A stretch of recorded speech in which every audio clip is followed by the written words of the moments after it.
సంబంధించి ఆనాటి ముఖ్యమంత్రి వర్యులు నారా చంద్రబాబు నాయుడు గారు 2019 ఫిబ్రవరి 21 తారీఖు నాడు 2890 కోట్లు మంజూరు చేశారు అధ్యక్ష.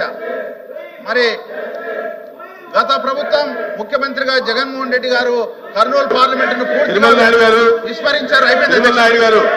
సప్లిమెంటరీ అడగండి. నేను సిగ్నేటర్ అధ్యక్ష. నేను కరెక్టే, ప్రసంగం కాదు క్వశ్చనే. మీరు క్వశ్చన్ అడగండి. 2 పాయింట్స్ అడుగుతున్నాను అధ్యక్ష. అయిపోయింది. గత ప్రభుత్వం గత ముఖ్యమంత్రి జగన్మోహన్ రెడ్డి వేదవతి ప్రాజెక్టు పట్టించుకోలేదు అధ్యక్ష. గుండ్రేవులు మర్చిపోయాడు అధ్యక్ష. దీనికి సంబంధించి కర్నూలు పార్లమెంట్ లోని రైతాంగము, కర్నూలు టౌన్ సంబంధించిన తాగునీరు అన్ని కూడా ఇబ్బంది అయింది అధ్యక్ష. దయవుంచి ఈ ప్రభుత్వం దీని మీద తగు చర్య తీసుకొని మీ ద్వారా నేను విజ్ఞప్తి చేస్తున్నాను అధ్యక్ష. భూమిరెడ్డి రామగోపాల్ రెడ్డి. దేశంలోనే అత్యంత దారుణమైన పరిస్థితులు కర్నూలు పశ్చిమ ప్రాంతంలో ఉన్నాయి అధ్యక్ష. కనీసం ప్రజలకు సాగునీరు కాకుండా త్రాగునీటి కూడా అనేక రకాలుగా ఇబ్బందులు పడుతున్నారు. వీటన్నిటిని కూడా గమనించి 2019 సంవత్సరంలో తెలుగుదేశం పార్టీ అధికారంలో ఉన్నప్పుడు వేదవతి ప్రాజెక్టుకు మంజూరు చేయడం జరిగింది, పనులు కూడా ప్రారంభించడం జరిగింది అధ్యక్ష. కానీ జగన్మోహన్ రెడ్డి గారు వచ్చిన తర్వాత ఆ ప్రాంత రైతులు ఇబ్బంది పడే విధంగా ప్రజలకు కనీసం త్రాగునీటి సౌకర్యం కూడా లేకుండా ఆ ప్రాజెక్టు కూడా టెండర్లన్నింటినీ కూడా రద్దు చేయడం జరిగింది అధ్యక్ష.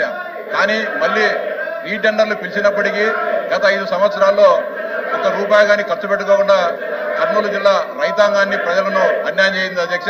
ముఖ్యంగా వేలాది మంది కర్నూలు పశ్చిమ ప్రాంతంలో మంత్రి గారు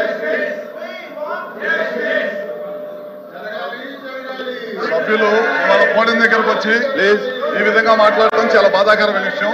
వాళ్ళు దేనికి సపోర్ట్ చేస్తున్నారో మాకైతే అర్థం కావట్లేదు. అంటే సోషల్ మీడియాలో మహిళల పట్ల అసభ్యంగా మాట్లాడే వాళ్ళకి సపోర్ట్ చేయడానికి ఇక్కడికి వచ్చారు, వీళ్ళు ప్రశ్నలు అడగడానికి వచ్చారు అనేది మాకు అర్థం కావట్లేదు. ఎందుకంటే గతంలో చూసాం ఆ సభలో ఆ రోజు ముఖ్యమంత్రిగా ఉండి జగన్మోహన్ రెడ్డి గారు చంద్రబాబు నాయుడు గారు కుటుంబ సభ్యుల్ని ఈ విధంగా మాట్లాడుతుంటే ఆ రోజు ఎకిల్ నవ్వులనేవి సమాజం తలదించుకునే విధంగా చేయడం జరిగింది.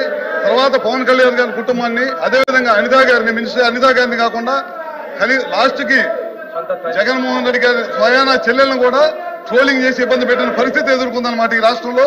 ఇలాంటి వాళ్ళ కోసం ఇవాళ పోడియం చుట్టుముట్టి రాష్ట్రానికి సంబంధించిన టయాన్ని ఏదైతే మంచి ప్రశ్నలు, ప్రజలకు ఉపయోగపడే ప్రశ్నలు అడుగుతున్నారో ఆ టయాన్ని అన్నింటిని కూడా వేస్ట్ చేస్తూ సమాజం తలదించుకునే విధంగా ఇవాళ సభ్యులు ప్రవర్తించడం చాలా బాధాకరమైన విషయం అని చెప్పి కూడా మీ ద్వారా తెలియజేసుకుంటూ సెలవు తీసుకుంటున్నాను.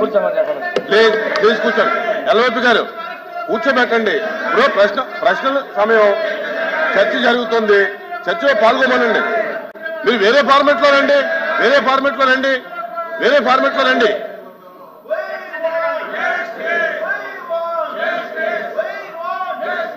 ఎల్వైపీ గారు మారుతున్నారు.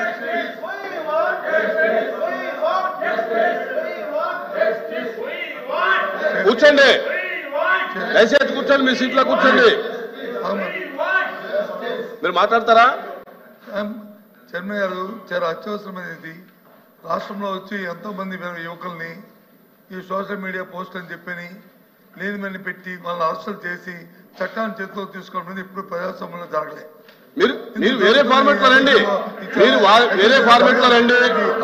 వాయిదా తీర్మానం తిరస్కరించిన తర్వాత దాన్ని అలౌ చేయడం జరగదు. వాయిదా తీర్మానం ఒకసారి తిరస్కరించిన తర్వాత అది అలౌ చేయడం అనేది సాంప్రదాయం కాదు. దయచేసి మీరు వేరే ఫార్మెట్ లో రండి. దీని మీదే కూర్చోవడం మంచి పద్ధతి కాదు.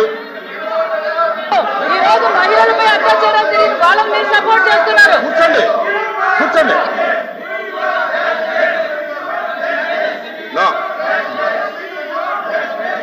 యనమల గారు శ్రీకాంత్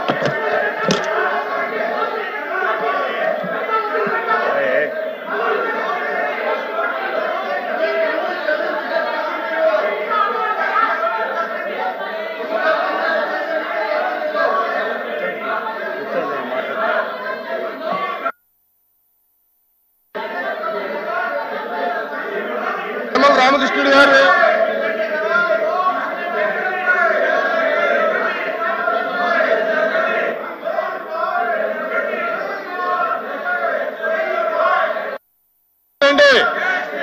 మీరు వేరే ఫార్మెట్ లో రండి.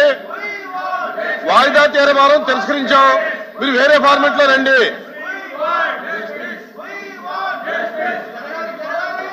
రామకృష్ణుడు గారు. అధ్యక్ష